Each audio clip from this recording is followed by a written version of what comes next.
Shall I start?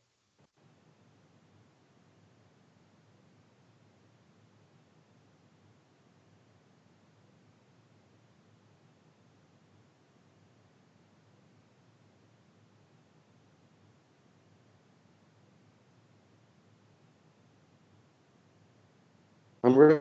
I'm ready. Alhamdulillah Rabbil Alameen. الصلاة والسلام على سيدنا محمد وعلى آله وصحبه ومن اهتدى بهداه إلى يوم الدين. أما بعد. This is a new lesson that we're going to talk about. It's a commentary on the 10 things that nullify Islam.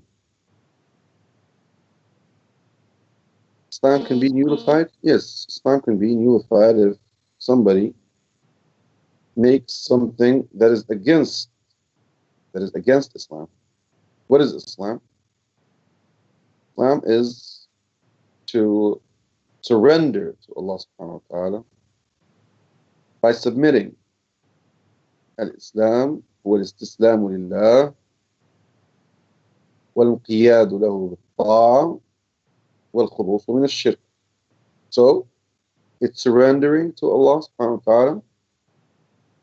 It's obeying the orders, and it's purifying yourself from associating any partners with Allah subhanahu wa ta'ala. This is Islam. So if someone makes something that is against this belief, he might apostate from Islam. Now, there are things that are very important here that we have to know, that there are things that prevent this thing from happening.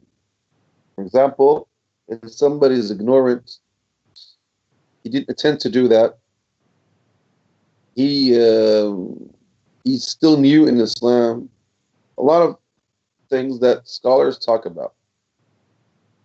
So that's why now, when we're studying these kinds of things, we are studying in general. We're not studying it for a specific person. Now, for a specific person, that's a judgment. A judgment needs to listen properly from that person, and that he might give his excuses, and his excuses might be accepted, and the judge has to be capable. So all these are conditions to give a statement about what happened. But why are we studying these things that nullify Islam? So that we won't fall in these things, we won't do these things, and we make everybody be aware about them. This is the main thing. So the main thing is not that we want to implement them on people, and we want to be judges sitting down like this, and then sending weapons to people and killing them and saying, you are kafir, you are not Muslim, you are apostate from Islam. No. This is not our job. It's to protect ourselves. And it's to know that, like when we study the things that nullify wudu, and nullify prayer, and nullify all these things, we study them to avoid them, so that we avoid those things. So this is very important, actually, so that we won't fall in things that might make us far from Allah, where we actually want to be close to Allah subhanahu wa ta'ala. Okay? Now, these 10 Nawaqid in Islam are very famous. People talked about them a lot, and there are several commentaries on them. And people have several, some of them criticize them, say, well, actually, why did he choose only these 10 ones? There are others, and some people said these are similar to each other. Why should he just make a same? Now, some of them, when you say this is the first one, the second one, the third one, you find sometimes that they are mixed with each other. So I chose, actually, I have several commentaries on these 10 things that nullify Islam, but I think one of the best ones are this one that is written by Sheikh Sulaiman ibn Nasr al-Ulwan, Fakkallahu Asrahu. Sulaiman ibn Nasr al-Ulwan wrote this a long time ago. And actually, I have it. It was published. It was published in the year, 1420, about 18 years ago. SubhanAllah, 18 years ago. See? Or 1420. Yes, I think yes. It is. So this commentary is a very beautiful commentary. And in the end of the book, he added something very important, which is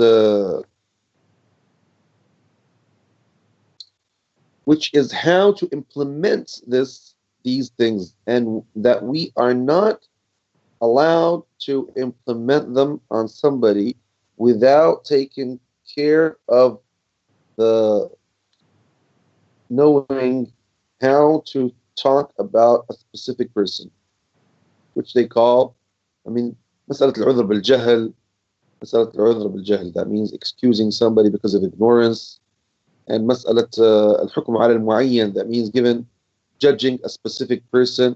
All these are very dangerous, that no one is allowed to speak in these things unless he's capable and he fears Allah and he knows what he's saying.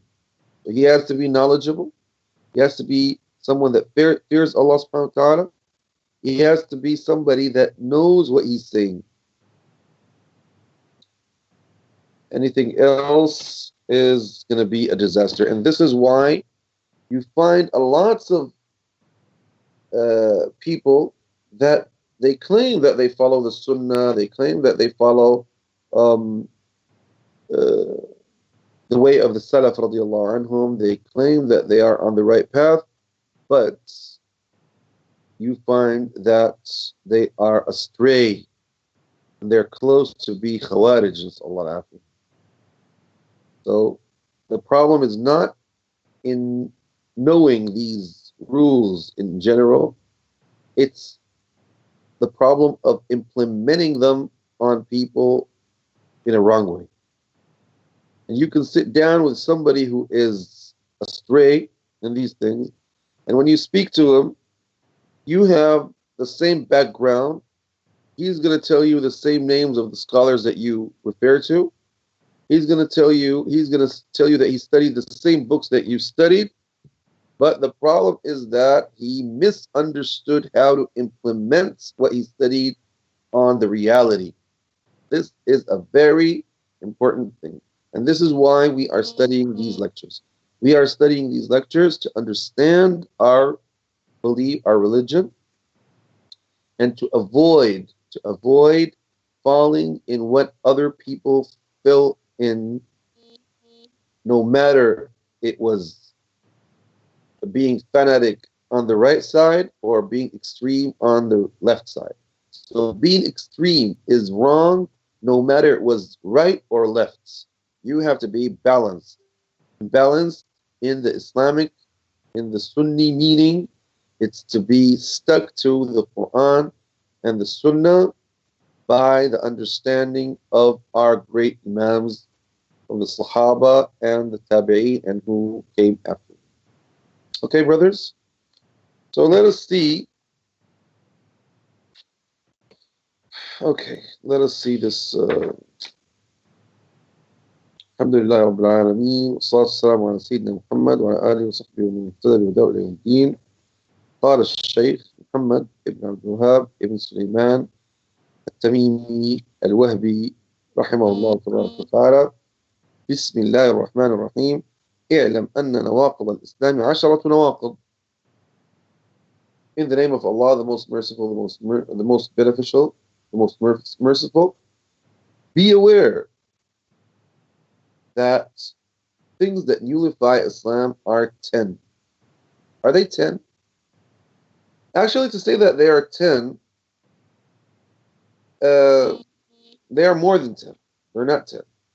There are more than 10, and you can find chapters, a long chapter in the jurisprudence books of fiqh, that tell you details and stuff that you have to be aware of.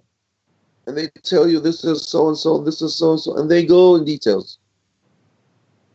So why did the Shaykh choose only these 10 things? He chose these 10 things because they are the things that a lot of people fall in, especially in his era. Now, in our era, we can add to them other things. We can add to them other things that actually we have in our era. Some of them we still have them until today, but we have other things like insulting the religion, mocking the religion. We have this a lot nowadays. Insulting our Lord subhanahu wa ta'ala, insulting Allah subhanahu wa ta'ala. We have this in a lot of Islamic nations. When they become angry, they insult Allah subhanahu wa ta'ala. So this is actually a big disaster in our nations. We have in our nations implementing other laws rather than the Islamic law. He talks about that. Anyway, so there are many things here mentioned, very, very important. And there are some things that we might talk about, inshallah.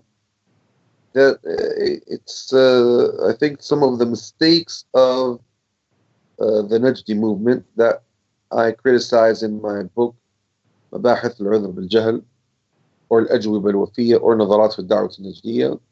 These 3 works, I criticized several things in the Najdi movement that we have to avoid. If we avoid those, there's no problem after that, because the Najdi movement was influenced by the books and the writings of Sheikh Hassan Al-Kettani and his student Ibn al-Qayyim rahimahullah. So that way is a very important way that follows what our great imams were on. Okay? So the first thing he says, قال رحمه الله: الأول الشرك في عبادة الله. قال الله تعالى: إن الله لا يغفر أن يشرك به ويغفر ما دون ذلك لمن يشاء ومن يشرك بالله فقد حرم الله عليه الجنة ومأواه النار وما للظالمين من أنصار ومنه الذبح لغير الله كمن يذبح للجن أو للقبر. He says the first one is associating partners with Allah in worshiping Allah subhanahu wa ta'ala. Allah subhanahu wa ta'ala says in Surah An-Nisa that Allah does not forgive associating any partners with Him, and He will forgive any other sin for whom He wants. And He said in Surah Al-Ma'idah, the one that associates partners with Allah, Allah forbid paradise for him, and he will abide in hellfire, and the wrongdoers would not have any supporters in the judgment day. And he says that from the kinds of associating partners with Allah, it's to slaughter in the name of somebody else except Allah, or like the ones that slaughter for the jinn or for the shrines or for dead people. Shaykh Rahimahullah started with associating partners because it's the main problem. And it's the main things. Why did Allah subhanahu wa ta'ala send his messengers and reveal his books? Because of worshiping him and avoiding any kind of making partners with Allah. And a shirk, which is making partners with Allah, is three kinds. The first one is the major shirk. The second one is the minor shirk. And the third one is the conceived shirk, or the invisible shirk.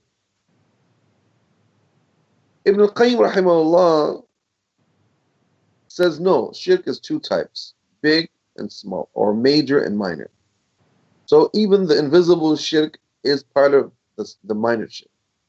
So what is the first type? The first type is the type that Allah never forgives if somebody dies and he is on that major shirk. And it's the kind where you give a human being or something like an idol or a person or a shrine or a stone or a star or anything, something that you are not supposed to give it only to Allah subhanahu wa ta'ala. So you are making something that is created. You are making it in the same rank of the Creator. Something that is created, you are making it in the same rank of the Creator. You say that it creates like Allah subhanahu wa ta'ala creates, and it provides and it does and it no. They don't say that. They don't say that it creates and it does these things. They know, the majority of people know that the real Creator is one.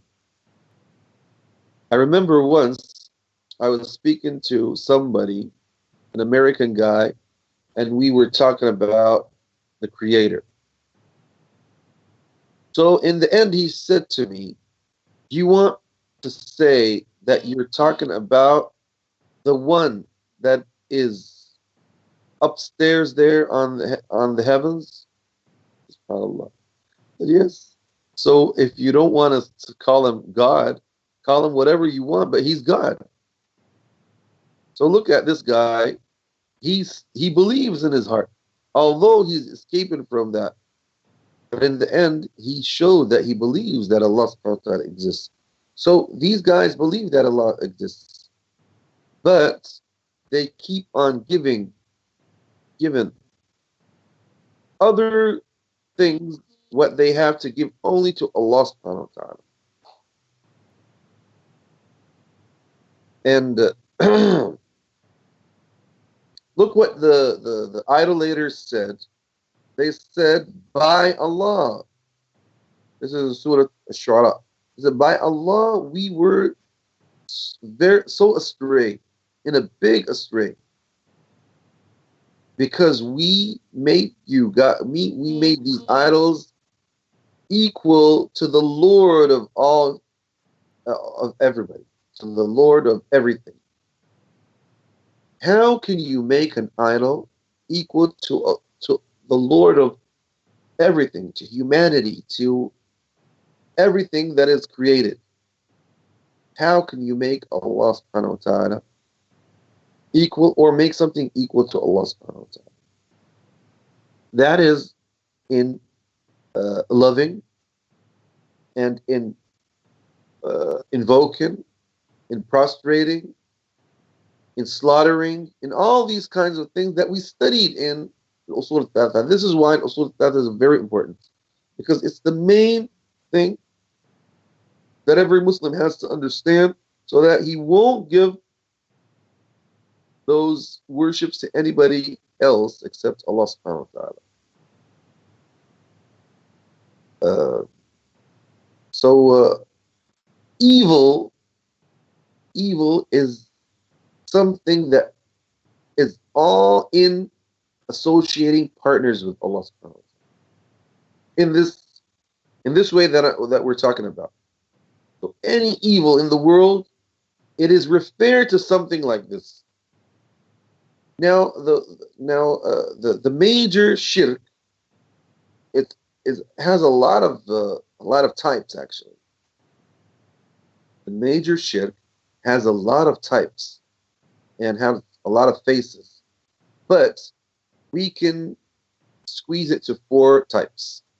The first one is associating partners with Allah subhanahu wa ta'ala in invoking. So you invoke. And we took this in Usul al-Thalatha when we said that invoking is the main thing in worshiping Allah subhanahu wa ta'ala. الدعاء هو العبادة. قال تعالى فإذا ركبوا في الفلك دعوا الله مخلصين له الدين فلما نجاهم إلى البر إذا هم يشركون. When they go on the boats, they pray or they invoke Allah sincerely. But when He rescues them and they go to the shore, they go on associating partners with Allah again. The problem, the disaster is that these guys invoke only Allah when they're squeezed. But there are some other people that when they are squeezed, they start invoking somebody else rather than Allah. I read in a book, and subhanAllah, it's a book of somebody who, allows people to invoke somebody except Allah, and he allows people to build shrines on the graves. Even though, look what he said. He said that somebody was on a boat, and then the boat started going up and down, and you see the waves started taking it up. The people were afraid. They felt that they're gonna die. They felt that the boat is gonna flip over and they're gonna sink and drown. So everybody started invoking from his whole heart, from the bottom of his heart. What did they start? This guy says, Ya Sidi Ya Dasuqi. The other one, Ya Sidi Ya Badawi. The third one says, Ya Sidi Ya Mawla Idris. Ya Mawla Ibu Azza. And everybody started invoking somebody that he respects from these righteous people. So one looked up in the sky and said, Oh Allah, don't rescue these guys because no one of them worships you. No one of them is invoking you. So this is a big problem actually. To invoke when you're squeezed, you don't pay attention except to the guys that you think that they are.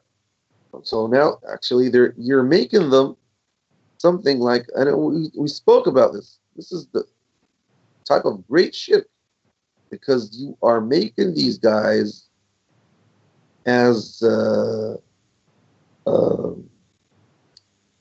gods. You are treating them as gods.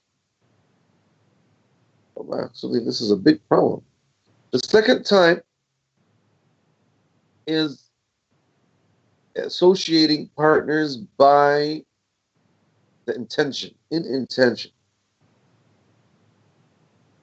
And that means you become sincere to Allah subhanahu wa ta'ala. فَمَنْ كَانَ يَرْجُو الْحَيَاةَ what Allah says in Surah Hud, من كان يريد الحياة الدنيا وزينتها نوفي إليهم أعمالهم فيها وهم فيها لا يبخسون. The one that wants this life and its beauty, Allah would give them their deeds and give them what they want in this life, and they won't get it unfairly. أولئك الذين ليس لهم في الآخرة إلا النار وحبط ما صنعوا فيها وباطل ما كانوا. Those that don't have in the hereafter except hellfire, and all what they did is perished. Why? because they didn't do it in the sake of Allah. And because of they didn't do it in the sake of Allah, so they won't find anything when they go to Allah subhanahu wa ta'ala. And if you want to do something in the sake of Allah, you have to do it sincerely. So if you did it to somebody else, showing off, so that people would praise you or whatever, then don't ask Allah for the reward. You took the reward from people. People praised you. They said, MashaAllah, he's a good guy, he's a strong guy, he's MashaAllah brave, he's a scholar. So you lost your reward in the hereafter. So what happened? That's why Imam Ibn Qayyim said that this is the sea that doesn't have any shore. And it's very difficult to get rescued from it. So if anybody makes something that has to be only for Allah subhanahu wa ta'ala, and he wanted his reward from somebody else, so he associated partners with Allah in this way. May Allah subhanahu wa ta'ala help us, because this is a very difficult thing that we always like to do things in the sake of Allah, but on the same time, our nafs keeps on telling us, well, look, you're doing something good. Why did so? And this happens to us. Why didn't so and so praise me? Why didn't so and so thank me? Why didn't so and so? We all fall in this problem, actually. The third kind is associating partners with Allah in obeying.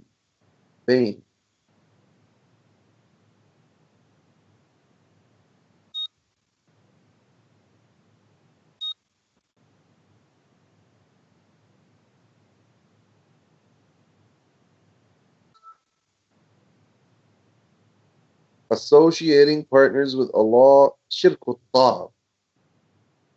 Like what? Like when you have leaders and governors who rule you, but not by the Islamic law, by any other law, and they ask you to follow them and not follow the Islamic law. It takes several types. It's when the Jews and Christians follow their rabbis and their priests rather than following what was in the Holy Book.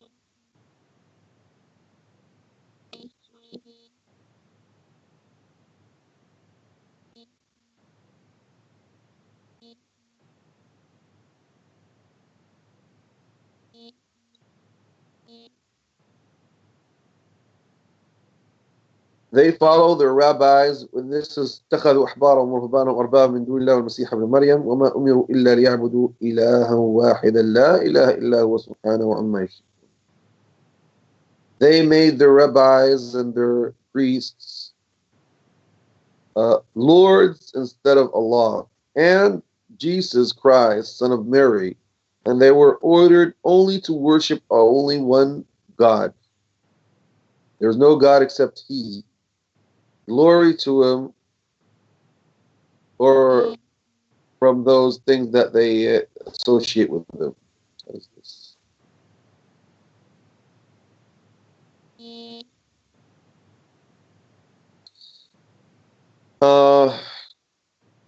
Adi ibn Hatim al-Ta'i radiallahu anhu, when he came to the Prophet sallallahu alaihi wasallam, he found him reciting this verse from Surah At-Tawbah. He said, Messenger, and he was Christian. He said, Messenger, we didn't used to worship them.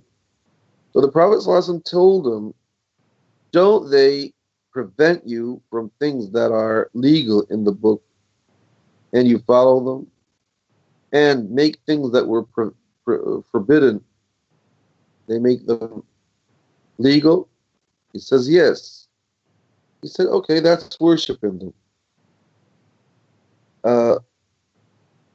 The same thing happens when you have a president or a governor or whatever, and he says that so and so has to be like this, not like this, which is against the Islamic law.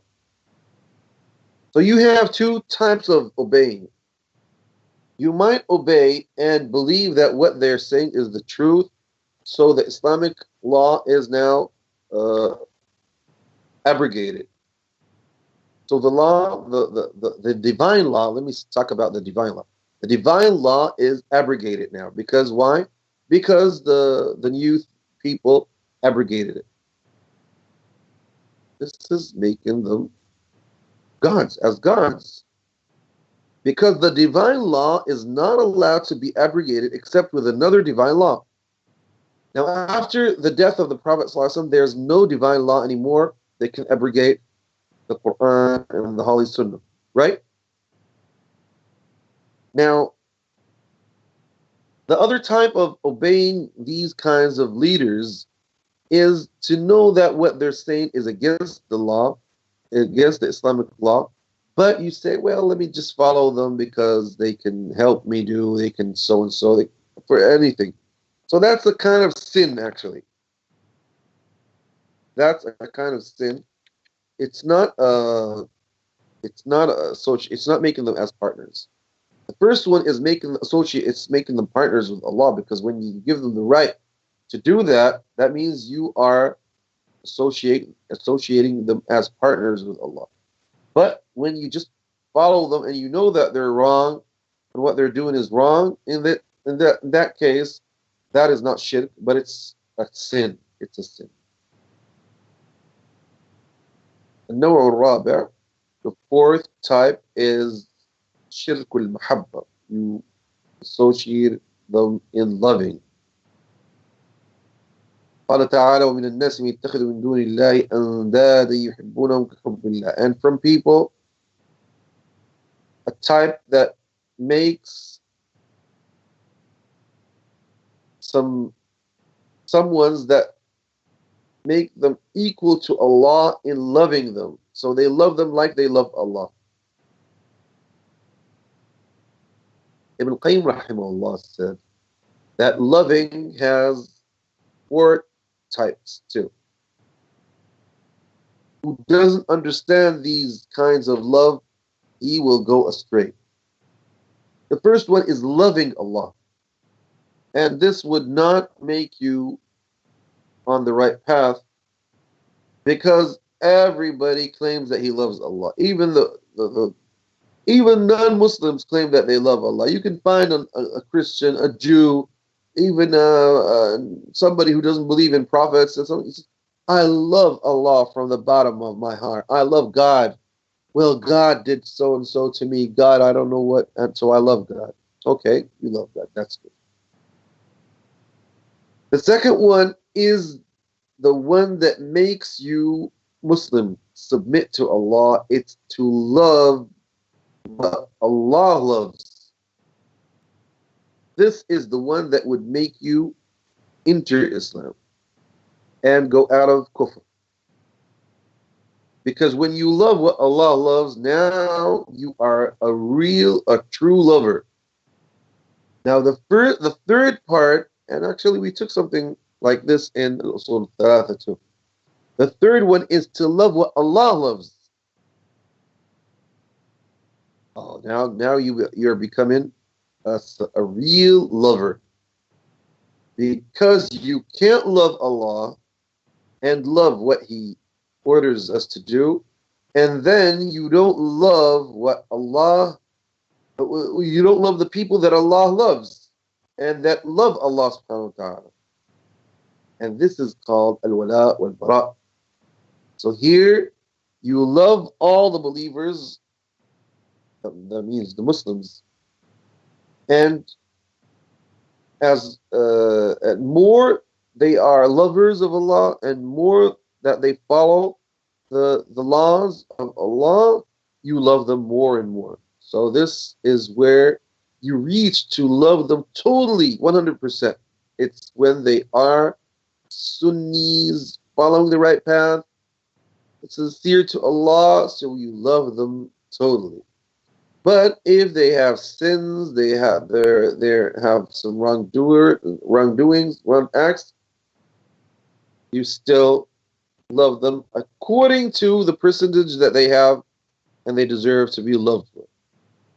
The fourth one is to love with Allah. Oh, that's associating partner. Now, this is called al-mahabbatu shirkiyah. And this is where lots of people fall in. So they obey who they love more than obeying Allah. This is where Allah subhanahu wa ta'ala wanted to make Abraham, peace be upon him, love pure. So he ordered him to slaughter his son. He didn't attempt to slaughter his son only because he knows that he loves Allah more than his son. So when he succeeded in this examination, Allah stopped the whole thing, and he told him and he gave him a ram to slaughter it instead of slaughtering his son. Okay. Now the Shaykh gave two types of this shirk. He said it's like slaughtering to somebody else except Allah, and it's slaughtering الذبح لغير الله من الشرك الذبح لغير الله.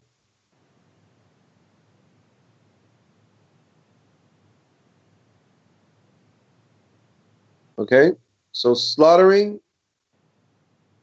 is not allowed to be except in the name of Allah, because what gave you the right to slaughter this ram and made the other animal forbidden for you?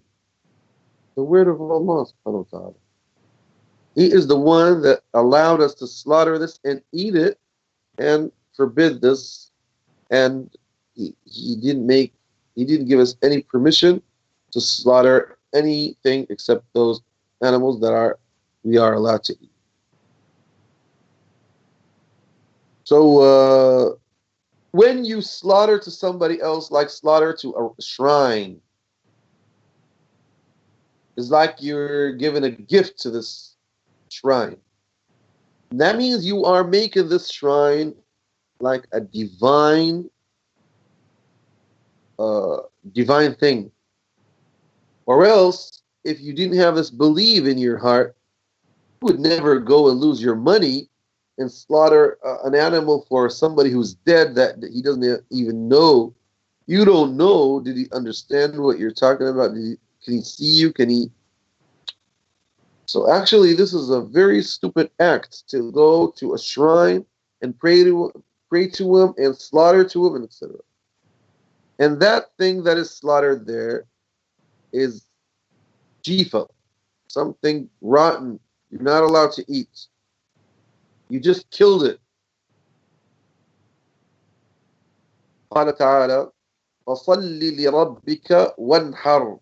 So pray to your Lord and slaughter. That means don't slaughter except for him. And he said, إِنَّ صَلَاتِي وَنُسُكِي وَمَحْيَايَ وَمَمَاتِي لِلَّهِ رَبِّ الْعَالَمِينَ. My prayers and my slaughters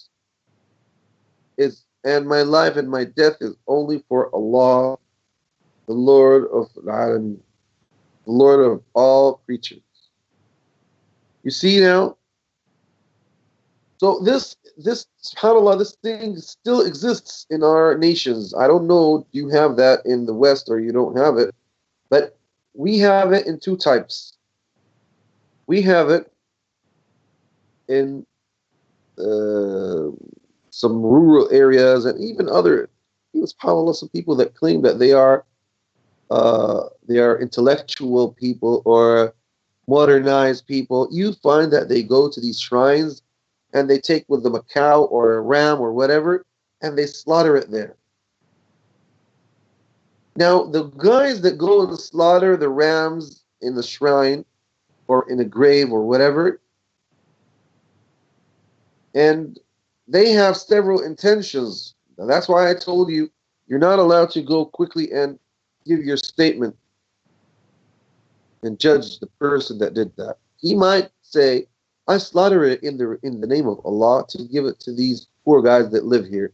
And I put in my heart, my intention, that the reward would be for this dead guy there. Until now, what he did is not shirk. This is not shirk. This is, sadaqah. It's a charity. But we can tell him, look, don't slaughter it there. Why? Because when you go there, you would believe or feel or anything like that, that there is a relationship between the grave and what you slaughtered. And you're waiting for something from that. The other type is that a lot of ignorant people, they slaughter the ram there, and then they say, hey, Sidi, they call the dead guy, Sidi, this is for you, and I want you to solve my problem. It's like what the Bedouins do when they go to somebody that they expect that he's going to solve their problem. So they slaughter a ram near his legs, and they call it al-ar. That means this is something, if you didn't do it, it'll be so nasty for you. And people will say, look at this guy. He doesn't deserve to be a leader. And there's a kind of a way, even in the Bedouin sides in Arabia and in the land of Levant, Jordan, Syria, and whatever, where you go to somebody who is respected and you take off what is on your head. Normally, they have this ghutra and this igad and stuff. So they take it off and they say, Hadi Jaha. They throw it under his legs. And they say, we want you to solve our problems. So the guy, because he's a leader and he finds it so big, so he makes his effort to solve their problem. So the same idea goes, these ignorant people, they take a ram with them and they slaughter it near the grave and they say, yeah, CD, solve our problem, or else this is so bad for you. This is shirk. This is very bad. This is very bad. So these guys actually have to be learned that what they're doing is a very, very bad thing, and it's a big, big mistake. It's shirk. It's not even a big mistake. It's shirk. The second thing that a lots of people do it when they built a new house, they go slaughtering a ram near its door, the new door that they built. When you ask them, why do you do that? They say, well, because of the jinn. We do this because of the jinn. So we just give them that. Sometimes they put some salt there for the jinn and stuff like that. This is shit. Why should you slaughter that for the jinn? Some others, they said, well, it's only a habit that we always do. So it's only to eat that with each other and be happy. In that case, it's not haram. It's not a shirk. It's not shirk. Because you're just slaughtering a ram for especially if you give it to those guys that built the house, you're just being generous to them. But if you do it in the intention of the jinn stuff, that's shirk billah. Allah al-afiyata was-salam. And from other types of shirk billah azza wa jal is to make an oath to somebody else except Allah subhanahu wa ta'ala. We said in al-usul al-thalatha that from kinds of worships of Allah is to make an oath in the name of Allah. So another is to make an oath in the name of Allah that, oh my Lord, I make an oath that I would do so and so. To something that is kind of worship, like fasting days, like going to Mecca, to the Haram, to pilgrimage, to Umrah, or to give a charity or anything else. So you are obliged to do that. But there are people who go to a shrine, to a dead person, and they tell him, if you do so-and-so to me, I will come here and slaughter a ram. I will come here and give you so-and-so. That's shirk billah subhanahu wa ta'ala. Actually, you're making the person in the grave as a divine creature or a divine uh, person, although he's dead. He's not divine, and you don't have any proof that Allah subhanahu wa ta'ala is pleased with him. You have to go to pray for him, not to pray to him. You have to ask Allah for him for forgiveness. So, but when you go doing that and praying to him and asking him and making an oath to him, you are making him as a god. Right. And you find a lot of people that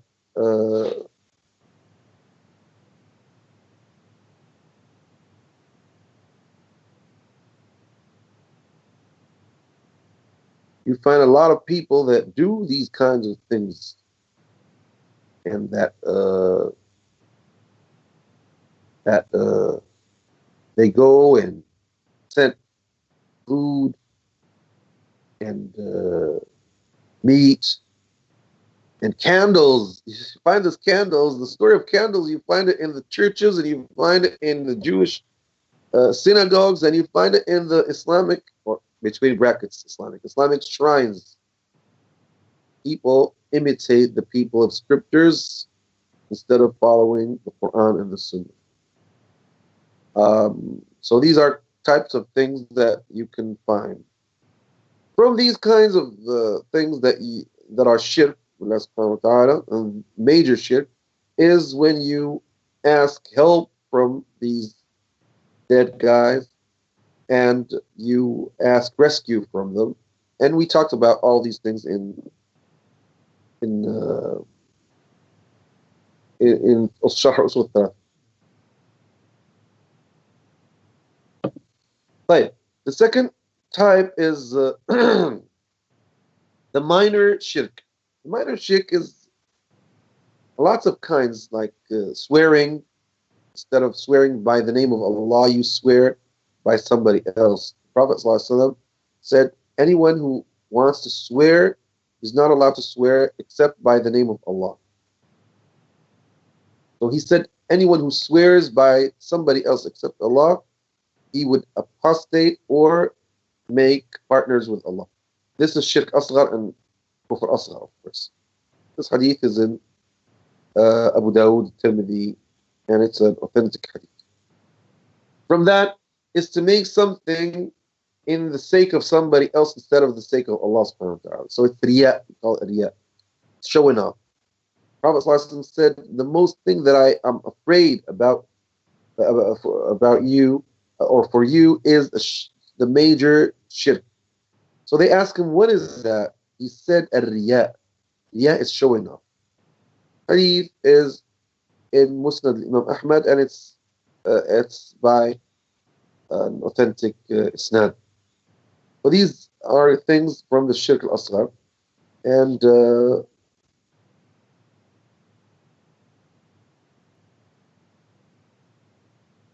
it's when you make something, you pray, you fast, you do, and then you do it in the sake of somebody else. Normally, you don't. Actually, you make it in the sake of Allah, but you like somebody else to praise you. Or you go near people, oh, brothers, today I'm fasting. Well, I just woke up in the night to make my suhoor, and I prayed a little prayers, mashallah. So he's showing off. He's showing them that he prayed Qiyam al-Layl, and now he's fasting to show them. I mean, the shirk al-asghar, it's like these things. You make it in the sake of Allah. You swear. You know that Allah is the one who deserves to be swore with. So it's swearing. It's riya, showing off. But showing off, not like showing off the munafiqeen. Is if the people are not there, you won't do it.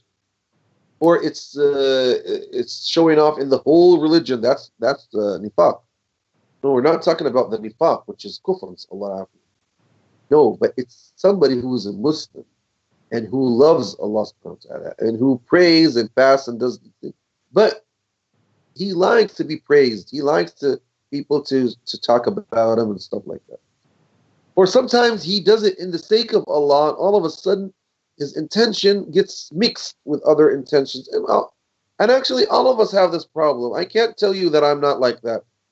I just ask, that's why we are asked in the morning to say, Allahumma inna na'udhu bika an nushrika bika shay'an na'lamu wa nastaghfiruka mimma la na'lamu. The Prophet ﷺ taught us to say this in our adhkar al-sabah and adhkar al-masa, so that we ask Allah to forgive us, because all of us fall in these kinds of things. SubhanAllah, I can't tell you that even my lectures that I'm doing it in the sake of Allah 1%, 100%. I can't say that. If I say that, I'm lying. If these great imams like Imam al-Qayyim rahimahullah, the Imam al-Dhahabi rahimahullah in Siyar A'lam al-Nubala, he mentioned an imam called Hisham Dastuwai, if I forget, one of the tabi'een. He said, لا أستطيع أن أخرج من بيتي وأقول يوما ما إني قد خرجت في سبيل الله. So Dhahabi said, he said, I never can go out of my house and claim that I did that in the sake of Allah. Imam Dhahabi said, and even me, حتى أنا, هكذا he said, حتى أنا. And then he said, and now you find somebody who says that I'm doing everything in the sake of Allah, and I'm just doing it for Allah, and etc. So look how these great imams, they say that they can't say that they're doing that, what they're doing in the sake of Allah. Yes, actually we work and we love that Islam would be spread, and we teach people, and we did, but we ask Allah to forgive us in any other intention that we have in our hearts.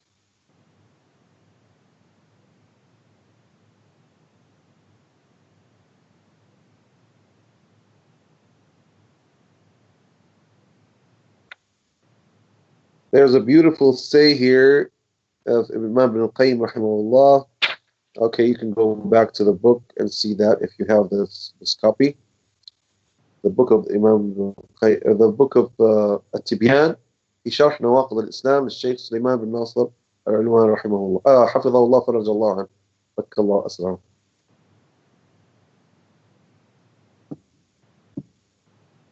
Look at this hadith.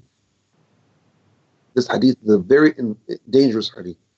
Ibn Hibban narrated in his book, he said that the Prophet ﷺ said, الشرك في هذه الأمة أخفى من دبيب النملة. قالوا كيف ننجو منه يا رسول الله؟ قال قل اللهم إني أعوذ بك أن أشرك بك شيئا أعلمه وأشرك بك وأنا أعلم وأستغفرك لما لا أعلم. It says that shirk in this ummah is so invisible, or it's so that you can't see it, like the steps of the ants. Can you listen? Can you hear the steps of the ants? When the ant walks, you can't hear the steps of the ants. So they said, the Sahaba said to the Prophet ﷺ, well, how are we going to get rescued from it, O Messenger of Allah?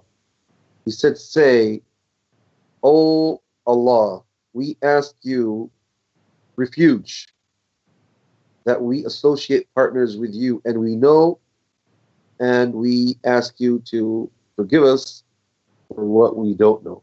This is part, you read this every morning 3 times and every evening 3 times, so that you ask Allah to forgive us from all kinds of shirk that we can have in our day.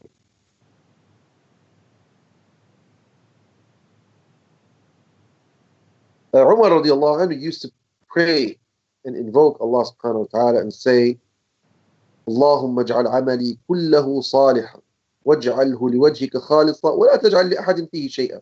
This is narrated by Imam Ahmad in his Zuhd. He said, oh my Allah, oh Allah, make all my acts for you, all my acts righteous, and make it sincere for you, and don't make it for anybody else except you.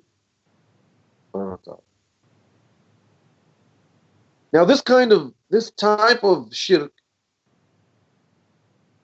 makes the reward nullified,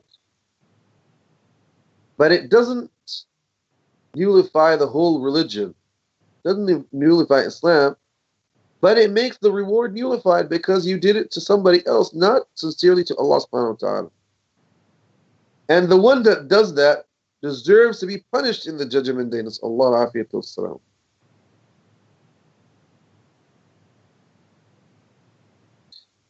So actually, there's a lot of things to say about that. I don't want to go in details. That's enough for that.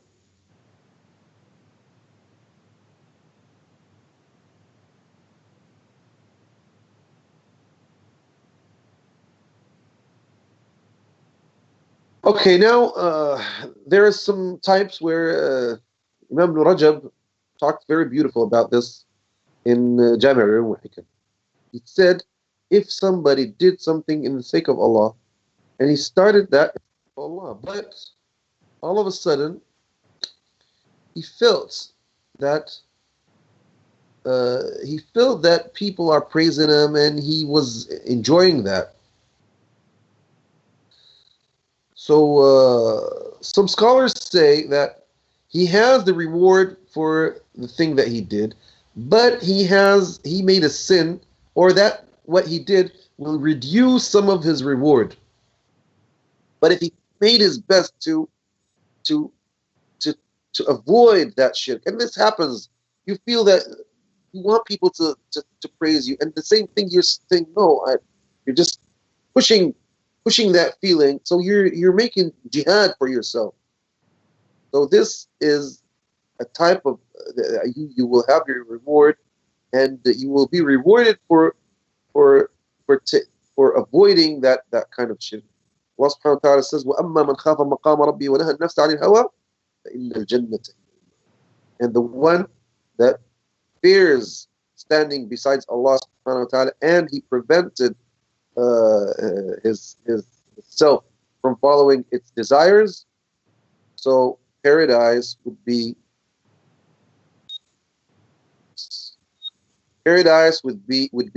his reward, or he will abide in paradise. He will abide in paradise. There's another kind of things that we do, and everybody does this. There's now another type that when you did everything in the sake of Allah, you heard people praising you. You said, MashaAllah, so and so is a very good guy. He went spreading Islam. You did it in the sake of Allah. And everybody starts talking good about you, saying, MashaAllah, for example, he's a scholar that says the truth. He's MashaAllah, a young man that never falls in sins, never goes with never, and subhanAllah, he's in Europe, he's in Australia, but he never follows girls, he never smokes, he never drinks. MashaAllah. So you feel glad, and you say, oh, alhamdulillah, people are talking good about me. What is that? قال رسول الله صلى الله عليه وسلم تلك عاجل بشرى المؤمن. That is a near or a close glad tidings for the believer. That means if it is said good about you in this life, it'll be inshallah in the hereafter too. Because you did it in the sake of Allah. But you're feeling that people are praised, and that encourages you to keep on going. But where does it change? If, for example, people start talking bad about you, look at this nasty guy. He's a fanatic guy. He's a tough guy. He's a stubborn head guy. He's still backward, etc. If you care about what they're saying and you know that you are on the right path, there is where that means that you didn't do it in the sake of Allah. You're waiting for them to praise you on this. So if you carry on the right path and you don't care about them, this is where we say, he doesn't bear in the sake of Allah any blaming. Now there's another case. Another thing is when you're doing something that has to be done in the sake of Allah, but on the same time, you are taking a reward for it in this life. For example, you pray as an imam in a masjid and you take your salary for that. You give lectures and you take a salary for the lectures. You make adhan, but you take a salary for the adhan. You go to jihad, but you take a salary for your jihad. For example, there's an Islamic state and it has its army.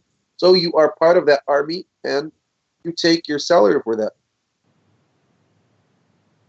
So do these guys deserve to take a reward from Allah or not? Ibn al-Qayyim rahimahullah says, and Ibn Rajab in Jami' al-Ulum Hikam and others, Ibn al-Qayyim says in I'lam al-Muqtareen, it's like if somebody prays by taking a reward. He's praising the masjid by taking a salary for that. Actually, he prays. He will pray no matter he takes a salary or he doesn't take a salary. He gives lectures no matter he's going to take a salary for it or he's not going to take a salary. He's going to go to Hajj no matter they give him a salary for that or they don't give him a salary. Ibn Rajab says the reward would be reduced, but نقص بذلك أجر جهاده ولم يبطل بالكلية. So the reward would be less than it if it was totally in the sake of Allah.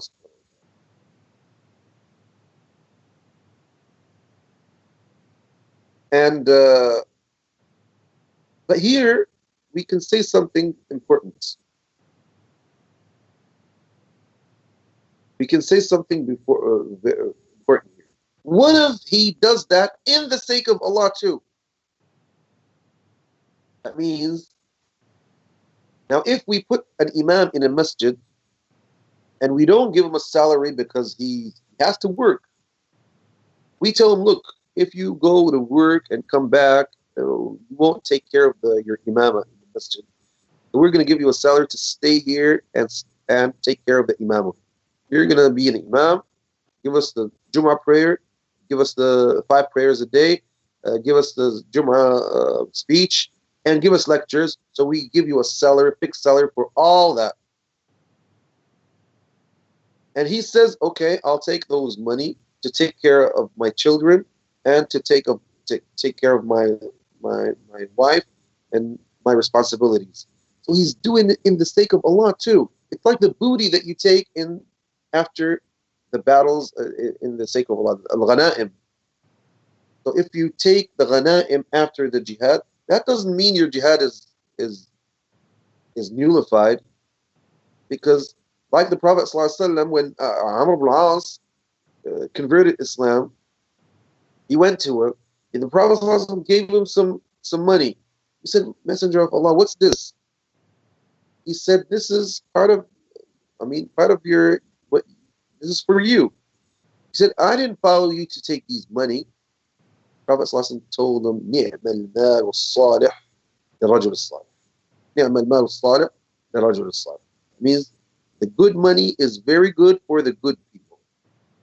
You would benefit from it for what you need in your life. It's better than going and begging people. Or it's like Abu Bakr radiallahu anhu, when they elected him as a caliph, in the next morning he went taking his bag with him, going to the market. He said, where are you going? He said, well, I have my children. I need to work for them. They said, no, you can't do that. Now you have responsibilities, so you have a salary for that. So they've made him a fixed salary for what he's working on. And this is what the Muslims did in the whole things, like judges.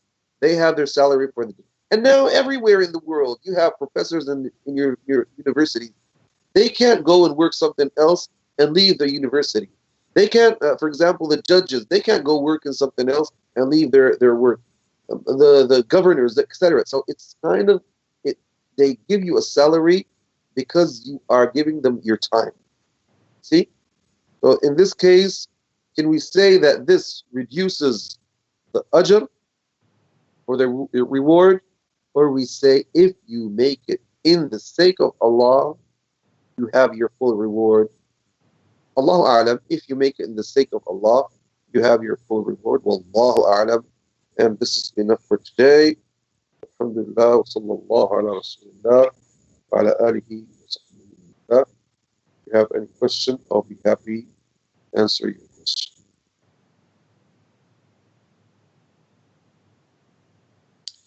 The first lecture, I think we just went in details because it's the main lecture. So that doesn't mean all the every naqid, which are 10, we're gonna go in details like this because the others we can just pass on them, especially if they are mixed with others that we spoke about. Inshallah, we will take about 3 lectures in this in this lesson. Inshallah, 3 lectures or 3 lessons in this lecture. But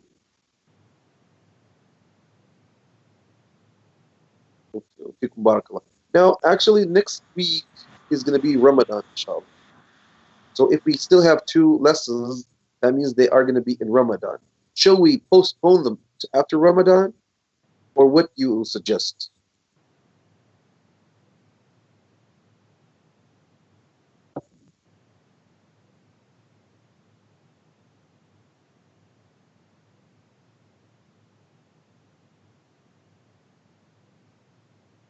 Hmm.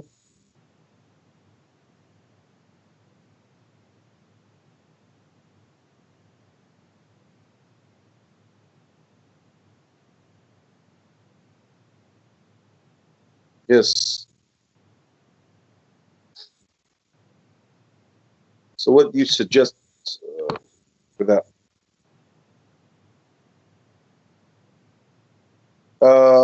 Okay,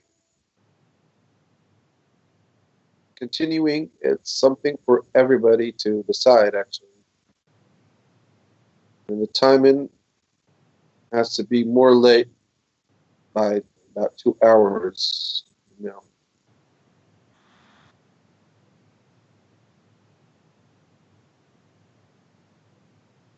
well, now it's 9:30.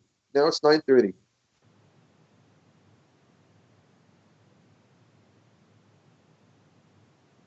So starting at 8 o'clock is difficult now for me. But if it's 11:30, yeah, yeah, 11:30 is good. So it's 7:30 in Australia to 9:30.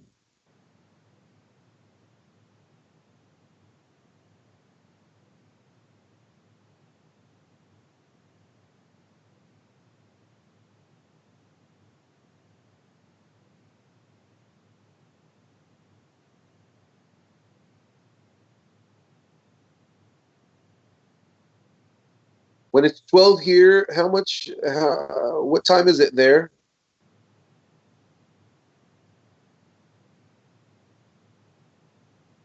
10. That means Taraweeh has finished, right?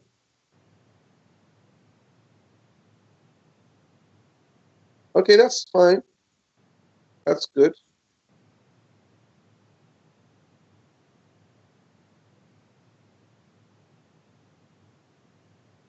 What does Abu Usama say about that?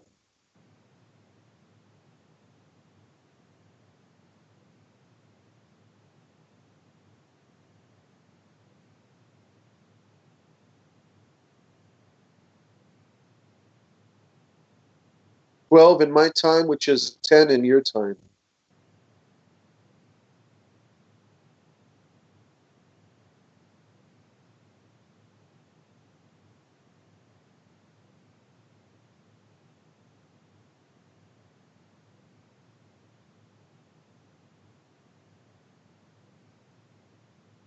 Yes.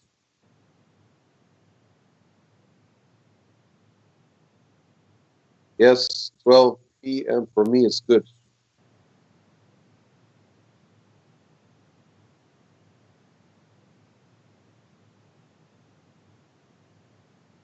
Okay, that's fantastic. That's fantastic.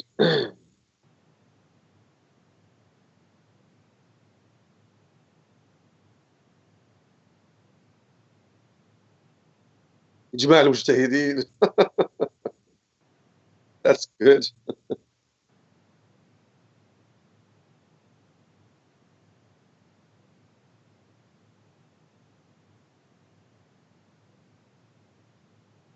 Okay, that's it.